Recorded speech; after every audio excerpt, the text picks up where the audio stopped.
আল্লাহওয়ালাদের জীবনী আমরা কেন শুনব? এজন্যই শুনব যে আমরা যদি দিনের পথে চলতে চাই, আল্লাহর পথে চলতে চাই, তাহলে তাদের জীবনের সম্পর্কে জানা আমাদের অতীব জরুরি। আমাদের জানতে হবে তারা তাদের জীবন কিভাবে সাজিয়েছিল, কিভাবে তারা কঠোর সাধনা করে আল্লাহর ওলি হয়েছে।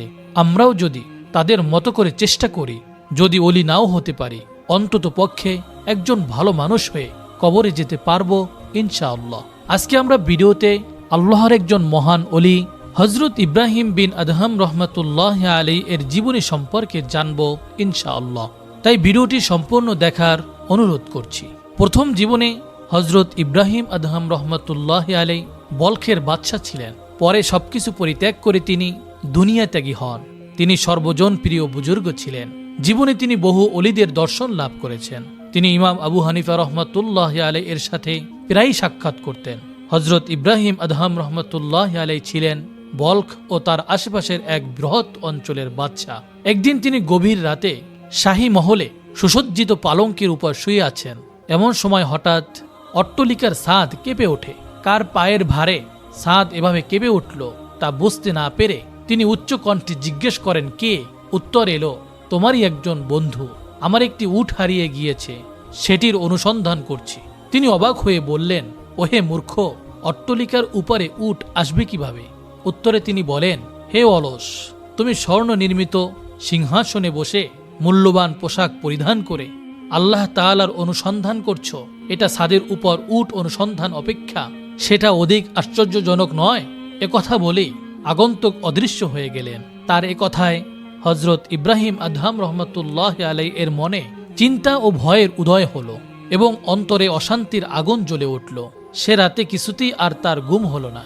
সারা রাত নানা চিন্তায় তিনি ব্যাকুল হয়ে অনিদ্রায় ও অশান্তিতে রাত কাটালেন। পরদিন জ্ঞানী গুণী মানুষ উজির মন্ত্রীদের নিয়ে হযরত ইব্রাহিম আদহাম রহমাতুল্লাহ আলাইহি শাহী দরবারে বসে আছেন। এমন সময় হঠাৎ এক তেজস্বী পুরুষ মহা বেগে দরবারে উপস্থিত হলেন। তিনি এত দ্রুত বেগে দরবারে প্রবেশ করলেন যে তাকে বাধা প্রদান করার সাহস কারো হলো না। অনেকেই তার দীপ্তময় চেহারা দেখে হতভম্ব হয়ে গেল। আগন্তুককে হযরত ইব্রাহিম আদহাম রহমাতুল্লাহ আলাইহি জিজ্ঞাসা করেন, তুমি কি চাও? আগন্তুক উত্তরে বললেন, আমি কিছু সময়ের জন্য এ মুসাফিরখানায় বিশ্রাম গ্রহণ করতে চাই। হযরত ইব্রাহিম আদহাম রহমাতুল্লাহ আলাইহি বললেন, এটা মুসাফিরখানা নয়, এটা আমার রাজমহল। আগন্তুক প্রশ্ন করেন, তোমার পূর্বে এই রাজমহলে কে ছিল? হযরত ইব্রাহিম আদহাম রহমাতুল্লাহ আলাইহি বললেন, আমার পূর্বে এই রাজমহলে আমার পিতা বসবাস করতেন। আগন্তুক পুনরায় জিজ্ঞেস করেন, তার পূর্বে কে ছিল? হযরত ইব্রাহিম আদহাম রহমাতুল্লাহ আলাইহি বললেন, আমার পিতামহ। আগন্তুক আবার জিজ্ঞেস করেন, তার পূর্বে কে ছিল? অমুক অমুক বলে হযরত ইব্রাহিম আদহাম রহমাতুল্লাহ আলাইহি কয়েকজনের নাম বললেন। তখন আগন্তুক বললেন, এখানে যখন একজন আসছেন অন্যজন চলে যাচ্ছেন, তখন এটি একটি মুসাফিরখানা ব্যতীত আর কি হতে পারে? একথা বলেই আগন্তুক হঠাৎ অদৃশ্য হয়ে গেলেন। রাতের ঘটনায় তিনি চিন্তিত ছিলেন। এই ঘটনায় আরও অস্থির হয়ে গেলেন। হযরত ইব্রাহিম আদহাম রহমাতুল্লাহ আলাইহি একাকী তার পিছনে পিছনে গেলেন। বহু অনুসন্ধানের পর তার সাথে হযরত ইব্রাহিম আদহাম রহমাতুল্লাহ আলাইহি এর সাক্ষাৎ হলো। ভয় জড়িত কণ্ঠে হযরত ইব্রাহিম আদহাম রহমাতুল্লাহ আলাইহি তাকে জিজ্ঞেস করেন, আপনি কে? তিনি উত্তর দেন, আমি খিজির। উত্তর শুনে তার অন্তরের আগুন দাউ দাউ করে জ্বলে উঠল। তিনি অশান্তি বোধ করতে লাগলেন এবং মনের অশান্তি দূর করার জন্য শিকারে যেতে মনস্থ করলেন। তিনি কয়েকজন সঙ্গী নিয়ে শিকার করতে এক বনে প্রবেশ করলেন। ভ্রমণ করতে করতে হযরত ইব্রাহিম আদহাম রহমাতুল্লাহ আলাইহি নিজের সহচরদের কাছ থেকে বিচ্ছিন্ন হয়ে পড়েন। হঠাৎ তিনি এক অদৃশ্য আওয়াজ শুনতে পেলেন, এখনো জাগ্রত হও। এই আওয়াজ কয়েকবার শুনতে পান। চতুর্থবার শুনতে পেলেন, মৃত্যু তোমাকে জাগানোর পূর্বে তুমি জাগ্রত হও। এটা শোনা মাত্রই হযরত ইব্রাহিম আদহাম রহমাতুল্লাহ আলাইহি অজ্ঞান হয়ে পড়েন। কিছুক্ষণ পর জ্ঞান ফিরে এলে তিনি সামনে অগ্রসর হতে লাগলেন। হঠাৎ একটি হরিণ দেখে সেটি শিকার করতে উদ্যত হলেন। হরিণ বলল, হে ইব্রাহিম আদহাম, তুমি আমাকে শিকার করতে পারবে না, বরং আমিই তোমাকে শিকার করতে প্রেরিত হয়েছি।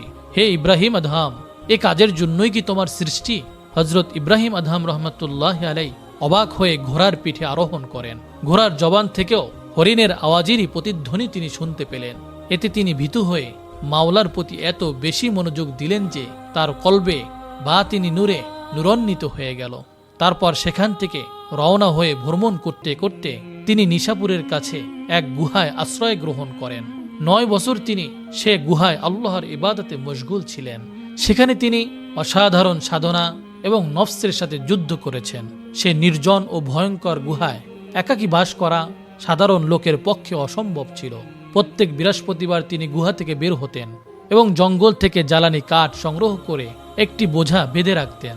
পরদিন তা নিশাপুরে নিয়ে বিক্রয় করতেন। সেখানে জুমার নামাজ পড়ে কাঠ বিকৃত মূল্য দিয়ে কিছু রুটি ক্রয় করতেন। রুটির অর্ধাংশ কোনো দরিদ্রকে দান করে দিতেন।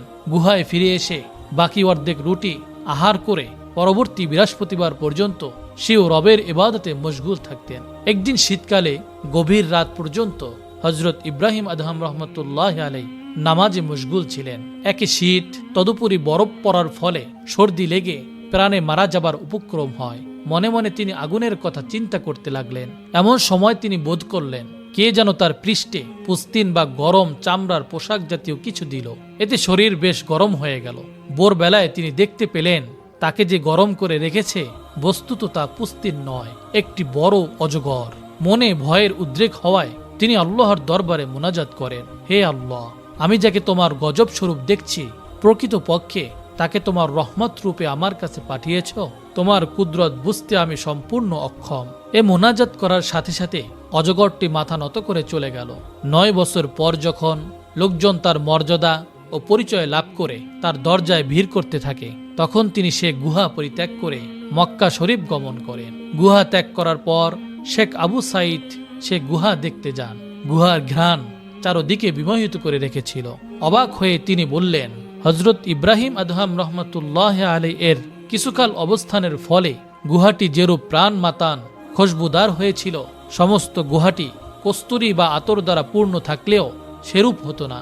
হজরত ইব্রাহিম আদহাম রহমতুল্লাহ আলাই যখন বনের দিকে যাচ্ছিলেন, তখন রাস্তায় জৈনিক ধার্মিক ব্যক্তির সাথে সাক্ষাৎ হয়, যিনি তাকে ইসমে আজম শিক্ষা দেন।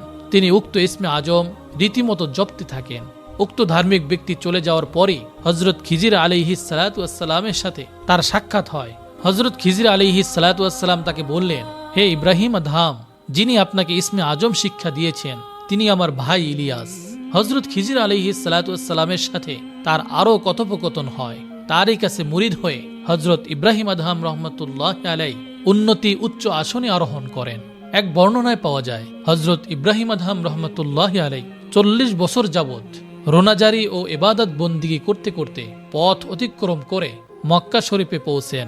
তার আগমনের কথা শুনে সেখানকার দরবেশগণ তাকে অভ্যর্থনা করে আনার জন্য অগ্রসর হন। কেউ যেন তাকে চিনতে না পারে এ উদ্দেশ্যে ইব্রাহিম আদহাম রহমতুল্লাহ আলাই কাফেলার আগেই মক্কা শরীফের সন্নিকটে পৌঁছান। দরবেশগণের জৈনিক খাদেম হজরত ইব্রাহিম আদহাম রহমতুল্লাহ আলাইকে অভ্যর্থনা জানানোর জন্য সকলের আগে কাফেলার দিকে রওনা হয়েছিল। পথে তার সাথে দেখা হলে খাদেম জিজ্ঞেস করল, হজরত ইব্রাহিম আদহাম রহমতুল্লাহ আলাই কি কাছে আছেন? মক্কার বুজুর্গগণ তার অভ্যর্থনার জন্য আসছেন। হজরত ইব্রাহিম আদহাম রহমতুল্লাহ আলাই বললেন, সে একজন অবাধ্য ব্যক্তি, তার কাছে তোমার কি প্রয়োজন? খাদেম ক্রোধে তাকে এক চপেটাঘাত করে বলল, বেটা, তুই এমন দরবেশ ব্যক্তিকে অবাধ্য বললি? তুই অবাধ্য। হজরত ইব্রাহিম আদহাম রহমতুল্লাহ আলাই বললেন, হ্যাঁ ভাই, আমিও তো বলছি আমি অবাধ্য বটে। তারপর একটু সরে গিয়ে হজরত ইব্রাহিম আদহাম রহমতুল্লাহ আলাই নিজ মনকে বললেন, হে মন, তুমি চেয়েছিলে যে মক্কা শরীফের দরবেশগণ তোমাকে অভ্যর্থনা করবেন, এখন তার উপযুক্ত শাস্তি পেয়েছ কি? আল্লাহ পাককে ধন্যবাদ, তুমি যেমন ধারণা করেছ তিনি তেমনই ফল তোমাকে দিয়েছেন। পরে খাদেম তাকে চিনতে পেরে ক্ষমা প্রার্থনা করেছিল। এরপর হজরত ইব্রাহিম আদহাম রহমতুল্লাহ আলাই মক্কায় বাস করতে থাকেন। অনেক লোক তার মুরিদ হন। তিনি সব সময় নিজে পরিশ্রম করে জঙ্গল থেকে জ্বালানি কাঠ কেটে আনতেন এবং তা বাজারে বিক্রি করে খাদ্য সংগ্রহ করতেন। কখনো বা রাখালের কাজ করতেন। বলখ ত্যাগকালে তিনি তার এক শিশু পুত্র রেখে এসেছিলেন। বড় হয়ে ছেলে একদিন তার মাকে জিজ্ঞেস করেন, মা, আমার পিতা কোথায়? মা তার সমস্ত ইতিহাস বর্ণনা করে বললেন, বর্তমানে তিনি মক্কায় অবস্থান করছেন। উহার পর ছেলে পুরা শহরে ঘোষণা করে দিলেন, যে ব্যক্তি আমার সাথে হজে যেতে ইচ্ছুক তার সমস্ত খরচ আমি বহন করব। এই কথা শুনে প্রায় বলকের 4000 হজ গমনিচ্ছুক লোককে পথ খরচ প্রদান করে তিনি মাকে সাথে নিয়ে মক্কায় গমন করেন। পুত্র মক্কায় মসজিদুল হারামে গুদরি অর্থাৎ ফকিরি লেবাসে পরা দরবেশগণকে দেখে হজরত ইব্রাহিম আদহাম রহমতুল্লাহ আলাই কে এবং কোথায় জানতে চাইলেন। দরবেশগণ বলেন, তিনি আমাদের শায়েক, বর্তমানে জঙ্গলে কাঠ সংগ্রহ করতে গেছেন। তিনি তা বিক্রি করে তার ও আমাদের রুটি ক্রয় করবেন। একথা শুনে পুত্র ও জঙ্গলের দিকে গেলেন। পথে দেখে এক বৃদ্ধ কাঠের বোঝা ঘাড়ে করে আসছেন। তাকে পিতা অনুমান করে পুত্র কাঁদতে কাঁদতে তার পিছনে পিছনে ছুটলেন। হজরত ইব্রাহিম আদহাম রহমতুল্লাহ আলাই বাজারে গিয়ে চিৎকার করে বলতে লাগলেন, পবিত্র বস্তুর পরিবর্তে পবিত্র বস্তু ক্রয় করতে কে চায়? এক ব্যক্তি তখন তাকে কিছু রুটি দিয়ে তার পরিবর্তে কাঠগুলো গ্রহণ করল। হজরত ইব্রাহিম আদহাম রহমতুল্লাহ আলাই রুটিগুলো নিয়ে মুরিদগণের কাছে ফিরে গিয়ে নামাজ পড়ে আহার করলেন। তারপর তিনি ও তার মুরিদগণ কাবা ঘরের তাওয়াফ শুরু করলেন। তখন তার ছেলেও তাওয়াফ করছিলেন। পুত্র তার মুখামুখি হলে হজরত ইব্রাহিম আদহাম রহমতুল্লাহ আলাই কিছুক্ষণ তার দিকে তাকিয়ে রইলেন। মুরিদগণ এতে খুব অবাক হয়ে বলল, হজরত, আপনি আমাদেরকে সর্বদা উপদেশ দিয়ে থাকেন যে দাড়িবিহীন যুবক এবং স্ত্রী লোকের প্রতি কখনো তাকাবে না, অথচ আজ তাওয়াফের সময় আপনি এক সুন্দর যুবকের প্রতি অনেকক্ষণ তাকিয়ে রইলেন। আমরা এর কারণ কিছুই বুঝলাম না। হজরত ইব্রাহিম আদহাম রহমতুল্লাহ আলাই বললেন, আমি বলখ ছেড়ে আসার সময় আমার এক দুগ্ধপুষ্য পুত্র রেখে এসেছিলাম। এই যুবকই আমার সে ছেলে বলে মনে হচ্ছে। এ কারণে আমি তার প্রতি দৃষ্টিপাত করেছি। পরদিন তার জৈনিক মুরিদ বলখের কাফেলায় গমন করে রেশম নির্মিত এক তাঁবুতে পূর্বের দিনের যুবককে দেখতে পান। যুবক তখন চেয়ারে বসে কোরআন তেলাওয়াত করছিলেন, আর তার গণ্ডদেশ বেয়ে অশ্রু ঝরতেছিল। তিনি যুবকের সামনে গিয়ে তার পরিচয় জিজ্ঞেস করেন।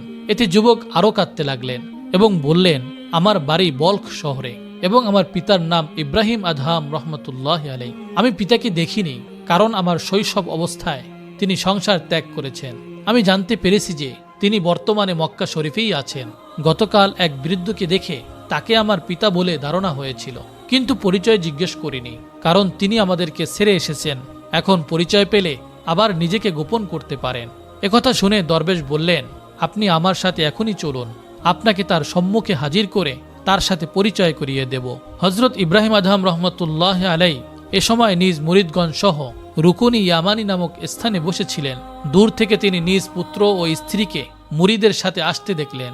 মুরিদ শাহজাদা ও তার মাকে হজরত ইব্রাহিম আদহাম রহমতুল্লাহ আলাইয়ের সাথে পরিচয় করিয়ে দিলে তারা অস্থির হয়ে রোদন করতে লাগলেন। তাদের ক্রন্দনে মুরিদগণ ব্যথিত হয়ে কাঁদতে লাগলেন। কাঁদতে কাঁদতে পুত্র বেহুশ হয়ে পড়ে গেলেন। হুশ ফিরে এলে উঠে পিতাকে তাজিমের সাথে সালাম করেন। পিতা সালামের উত্তর দিয়ে পুত্রকে আলিঙ্গন করেন ও কোলে নিয়ে কেঁদে ফেলেন। তারপর পুত্রকে জিজ্ঞেস করেন, বাবা, তুমি কোন ধর্মে আছো? পুত্র বললেন, ইসলাম ধর্মে। হজরত ইব্রাহিম আদহাম রহমতুল্লাহ আলাই বললেন, আলহামদুলিল্লাহ। আচ্ছা, তুমি কোরআন শরীফ পড়ছো কি? তিনি উত্তরে বললেন, জি। হজরত ইব্রাহিম আদহাম রহমতুল্লাহ আলাই প্রশ্ন করলেন, আরো কিছু ইলম হাসিল করেছো কি? তিনি উত্তরে বললেন, জি। হজরত ইব্রাহিম আদহাম রহমতুল্লাহ আলাই আলহামদুলিল্লাহ বলে দাঁড়ালেন এবং যেতে উদ্যত হলেন, কিন্তু পুত্র তাকে ছাড়তে দিলেন না এবং তার স্ত্রীও কাঁদতেছিলেন। তখন হজরত ইব্রাহিম আদহাম রহমতুল্লাহ আলাই আকাশের দিকে মুখ করে বললেন, ইলাহি আগিনী, অর্থাৎ ইন্তেকাল করেন। একথা বলার সাথে সাথেই পুত্র ইন্তেকাল করলেন। মুরিদগণ অবাক হয়ে জিজ্ঞেস করল, হজরত, এ কি হলো? হজরত ইব্রাহিম আদহাম রহমতুল্লাহ আলাই বললেন, যখন পুত্রকে আলিঙ্গন করলাম তখন আমার হৃদয়ে তার প্রতি ভালোবাসার উদ্রেক হয়। তৎক্ষণাৎ হঠাৎ আওয়াজ হলো, হে ইব্রাহিম আদহাম, তুমি আমার বন্ধুত্বের দাবি করো, আর এখন দেখছি আমার ভালোবাসার সাথে অন্যকে তুমি হৃদয়ে স্থান দিয়েছ। তুমি মুরিদগণকে উপদেশ দিয়ে থাকো যে সন্তান ও স্ত্রী লোকের প্রেমে পড়ো না, আর তুমি এখন আপন পুত্র ও স্ত্রীর প্রেমে মত্ত হয়ে গেলে। হজরত ইব্রাহিম আদহাম রহমতুল্লাহ আলাই বললেন, এ গায়েবী আওয়াজ শুনে আমি আরজ করলাম, হে মাওলা, যদি পুত্রের ভালোবাসা তোমার ভালোবাসা থেকে আমাকে বঞ্চিত করে, তবে হয় আমার প্রাণ, না হয় পুত্রের প্রাণ গ্রহণ করো। আমার পুত্রের অনুকূলে এ দোয়া কবুল হয়েছে। যদি কেউ এই ঘটনা দ্বারা আশ্চর্য হয়, তবে এই ঘটনা হজরত ইব্রাহিম আলাইহিস সালামের ঘটনা হতে অধিক আশ্চর্যজনক নয়, যিনি আল্লাহর প্রেমে মত্ত হয়ে তার সন্তুষ্টির জন্য প্রাণ প্রিয় পুত্রকে কোরবানি করতে চেয়েছিলেন। হজরত ইব্রাহিম আদহাম রহমতুল্লাহ আলাই বললেন, রাতে কাবা গৃহে একাকী মোনাজাত করার সুযোগ আমি বহুদিন থেকে খুঁজছিলাম, কিন্তু সুযোগ হচ্ছিল না। এক রাতে খুব বৃষ্টি হওয়ায় আমি ছাড়া তখন তাওয়াফকারী কেহ ছিল না। সে সুযোগে আমি পবিত্র গৃহে হাত রেখে স্বীয় গুনাহের জন্য তওবা করলাম। গায়েব থেকে আওয়াজ হলো, হে ইব্রাহিম আদহাম, তোমার ন্যায় সমস্ত মাখলুক আমার কাছে এটাই চায়। আমি যদি সকলকে এখানেই ক্ষমা করি তাহলে আখেরাতে আমার অনন্ত ক্ষমা ও দয়া কোথায় দেখানো হবে। হজরত ইব্রাহিম আদহাম রহমতুল্লাহ আলাই মোনাজাত করতেন, হে মালিক, তুমি আমার প্রতি যে রহমত করেছ, এমনকি 8টি জান্নাতও সে তুলনায় কিছুই নয়। তোমার জিকিরের সাথে আমাকে যে প্রেম সুদা দান করেছ, 8টি জান্নাতের সুখও তার অপেক্ষা কিছুই নয়। ইলাহি, আমাকে গুনাহের অপমান থেকে মুক্তি দিয়ে তোমার হুকুম পালনের মর্যাদা দ্বারা সম্মানিত করো। তিনি বলেন, আমি 15 বছর কঠোর সাধনার পর এ বাণী শুনলাম যে আরাম আয়েশ ছেড়ে তার বন্দিগি এবং তার হুকুম পালনে দৃঢ় প্রতিজ্ঞ হও।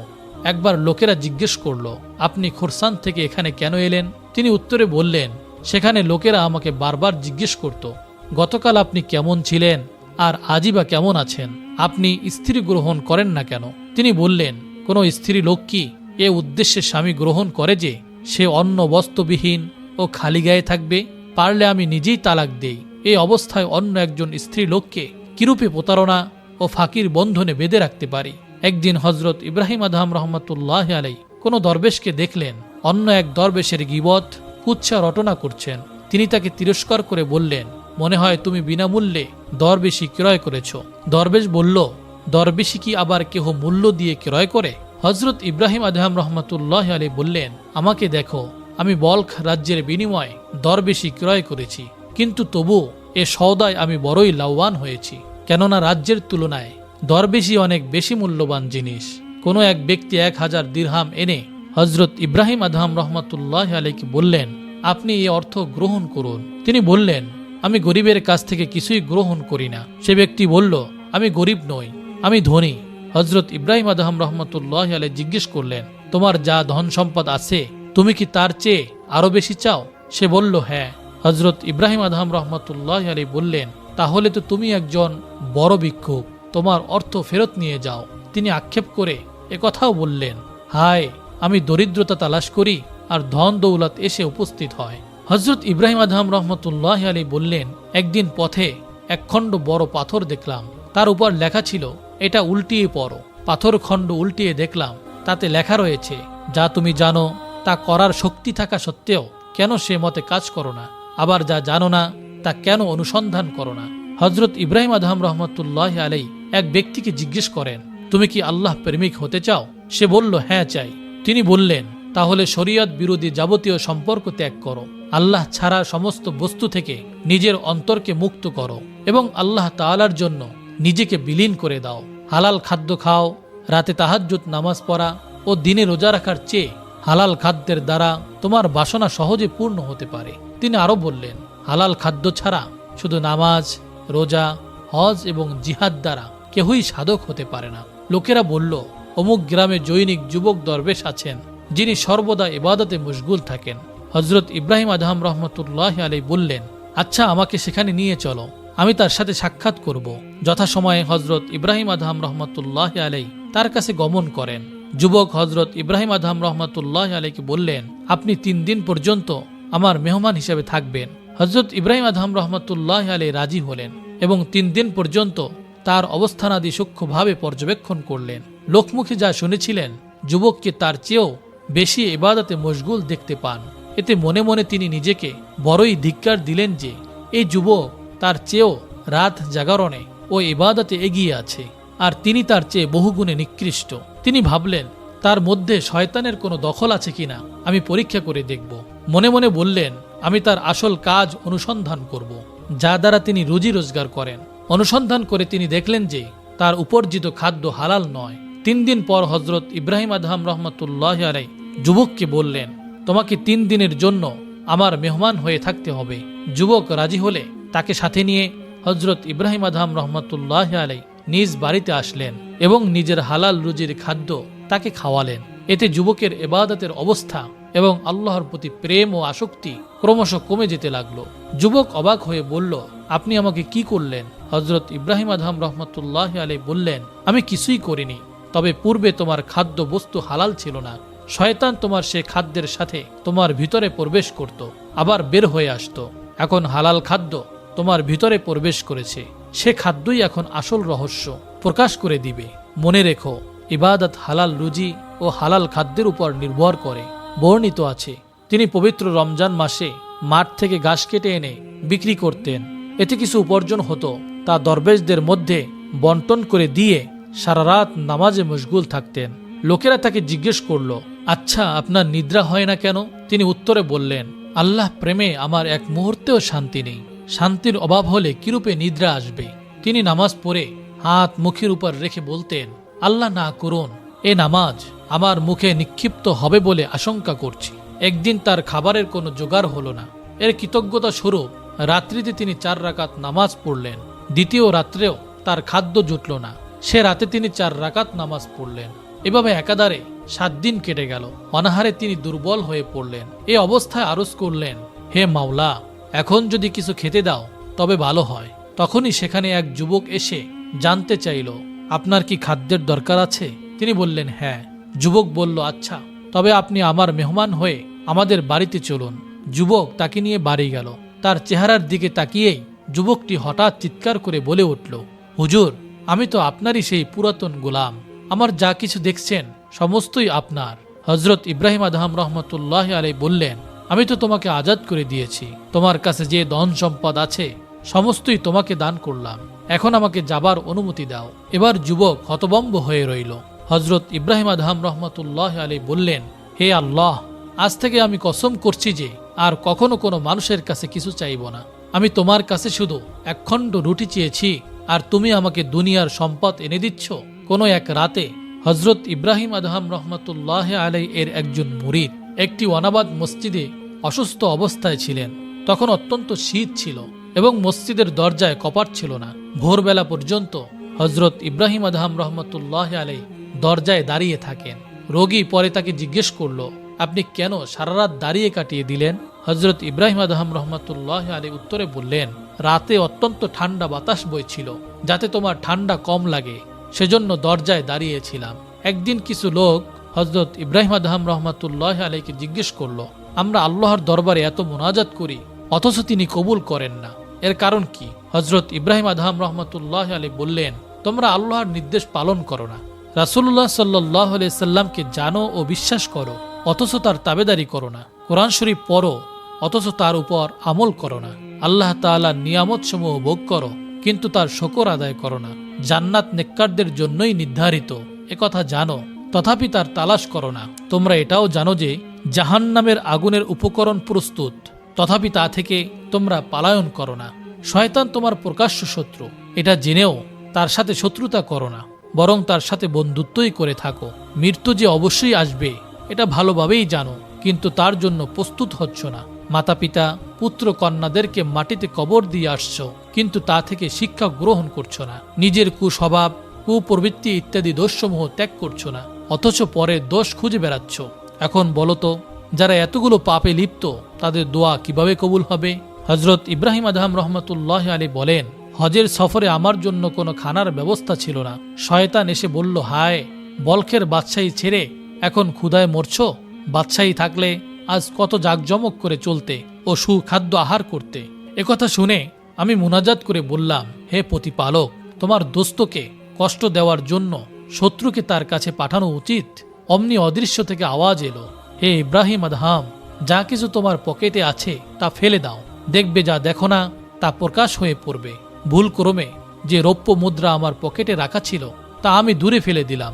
তখনই শয়তান পালিয়ে গেল এবং সেদিন থেকে এক অজ্ঞাত স্থান থেকে আমার রুজি আসতে লাগলো। একদিন কোথাও যাবার সময় এক সিপাহী হজরত ইব্রাহিম আদহাম রহমতুল্লাহ আলাইকে জিজ্ঞেস করলো, তুমি কে? তিনি উত্তরে বললেন, একজন গোলাম। সিপাহী আবার জিজ্ঞেস করলো, বাসস্থান কোথায়? তিনি কবরস্থানের দিকে ইশারা করে বললেন, এদিকে। সৈনিক রেগে গিয়ে বলল, আমার সাথে উপহাস করছো?